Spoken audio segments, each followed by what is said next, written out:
Regarding Bhagyalakshmi closure ಬಗ್ಗೆ ನೋಡಿ as an artist ನನ್ನ ಪರ್ಸ್ಪೆಕ್ಟಿವ್ ಶೇರ್ ಮಾಡ್ತೀನಿ. ಯೂಶಲಿ ಇವಾಗ ಒಂದು ಓಕೆ ಪ್ರಾಜೆಕ್ಟ್ ಯಾರು ನೋಡ್ತಿಲ್ಲ, ಅದ್ರ ಪಾಪ್ಯುಲಾರಿಟಿ ಕಮ್ಮಿ ಆಗಿದೆ, ಅದು ಇದು ಅಂತಂದ್ರೆಲ್ಲ ಡಿಪ್ ಆಗುತ್ತೆ. ಆಯ್ತಾ, ಈ ಥರ ಟಾಕ್ಸ್ ಬರೋದ್ರಲ್ಲಿ ಒಂದು ಲಾಜಿಕ್ ಹುಡುಕ್ಬೋದು. ಬಟ್ ಇವಾಗ ನಾವು ಕ್ಲೋಸ್ ಟು 3.5 ಇಯರ್ಸಿಂದ ಇನ್ಫ್ಯಾಕ್ಟ್ ಮೊನ್ನೆ ತನಕನೂ ನಮ್ಮದು ರೇಟಿಂಗ್ ಟಾಪ್ನಲ್ಲೇ ಇತ್ತು. ಅಂದರೆ ಲೈಕ್ ಚಾನೆಲ್ಗೆ ಟಾಪ್ನಲ್ಲೇ ಇತ್ತು.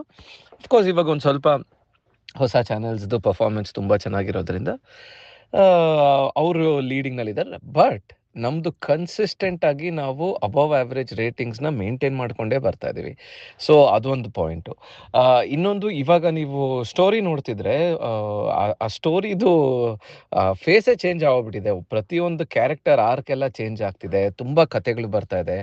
ಸೊ ರೈಟರ್ಸು ಅಷ್ಟೇ ತುಂಬ ಕ್ರಿಯೇಟಿವ್ಲಿ ಕತೆನ ಆ ಮೊನೋಟನಿ ಹೊಡಿದೆ, ತುಂಬ ಕ್ರಿಯೇಟಿವ್ ಆಗಿ ಯುನೀಕ್ ಆಗಿ ಕತೆನ ಚೇಂಜ್ ಮಾಡ್ತಿದ್ದಾರೆ, ಕ್ಯಾರೆಕ್ಟರ್ಸ್ನ ಚೇಂಜ್ ಮಾಡ್ತಾ ಇದ್ದಾರೆ.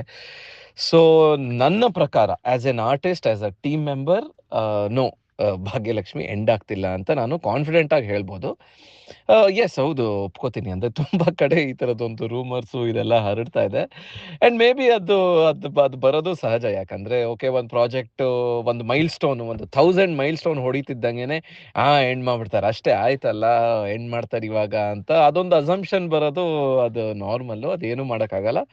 ಬಟ್ ಕರೆಂಟ್ ಸಿಚುವೇಶನ್ ನಾನು ಎಕ್ಸ್ಪ್ಲೇನ್ ಮಾಡ್ದಂಗೆ ಇಲ್ಲ, ಚೆನ್ನಾಗಿ ಓಡ್ತಿದೆ, ಇನ್ನೂ ಮುಂದಕ್ಕೆ ಓಡತ್ತೆ ಅನ್ನೋ ಒಂದು ನಂಬಿಕೆ ನನಗಿದೆ. ಇದೆಲ್ಲ ಬಿಟ್ಟರೆ ಡಿಸಿಷನ್ ಮೇಕರ್ಸು ಬೇರೆ ಇರ್ತಾರೆ. ಅವ್ರೇನು ಡಿಸಿಷನ್ ತಗೋತಾರೋ ಅದ್ರ ಮೇಲೇ ಒಂದು ಪ್ರಾಜೆಕ್ಟ್ದು ಫ್ಯೂಚರ್ ಡಿಸೈಡ್ ಆಗುತ್ತೆ.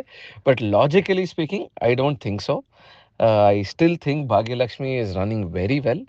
ಇದಿನ್ನೂ ಮುಂದಕ್ಕೆ ಹೋಗುತ್ತೆ ಅನ್ನೋ ನಂಬಿಕೆ ನನಗಿದೆ.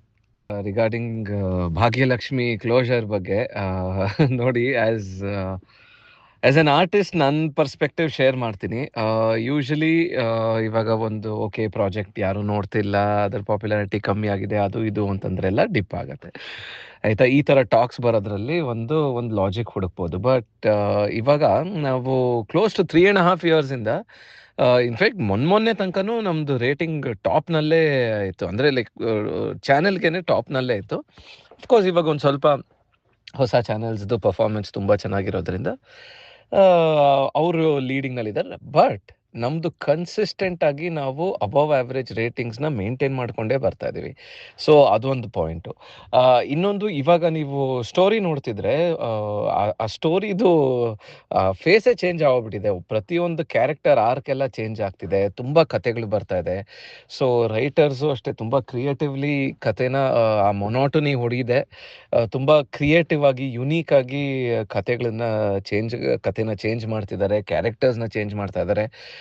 ಸೊ ನನ್ನ ಪ್ರಕಾರ as an artist, as a team member, no, Bhagyalakshmi end ಆಗ್ತಿಲ್ಲ ಅಂತ ನಾನು ಕಾನ್ಫಿಡೆಂಟ್ ಆಗಿ ಹೇಳ್ಬೋದು.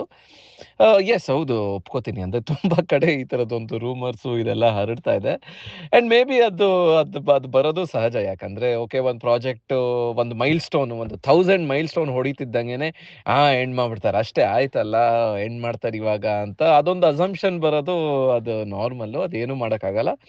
ಬಟ್ ಕರೆಂಟ್ ಸಿಚುವೇಶನ್ ನಾನು ಎಕ್ಸ್ಪ್ಲೇನ್ ಮಾಡ್ದಂಗೆ ಇಲ್ಲ, ಚೆನ್ನಾಗಿ ಓಡ್ತಿದೆ, ಇನ್ನೂ ಮುಂದಕ್ಕೆ ಓಡತ್ತೆ ಅನ್ನೋ ಒಂದು ನಂಬಿಕೆ ನನಗಿದೆ. ಇದೆಲ್ಲ ಬಿಟ್ಟರೆ ಡಿಸಿಷನ್ ಮೇಕರ್ಸು ಬೇರೆ ಇರ್ತಾರೆ. ಅವ್ರೇನು ಡಿಸಿಷನ್ ತಗೋತಾರೋ ಅದ್ರ ಮೇಲೇ ಒಂದು ಪ್ರಾಜೆಕ್ಟ್ದು ಫ್ಯೂಚರ್ ಡಿಸೈಡ್ ಆಗುತ್ತೆ. But logically speaking, I don't think so. I still think Bhagyalakshmi is running very well. ಇದಿನ್ನೂ ಮುಂದಕ್ಕೆ ಹೋಗುತ್ತೆ ಅನ್ನೋ ನಂಬಿಕೆ ನನಗಿದೆ.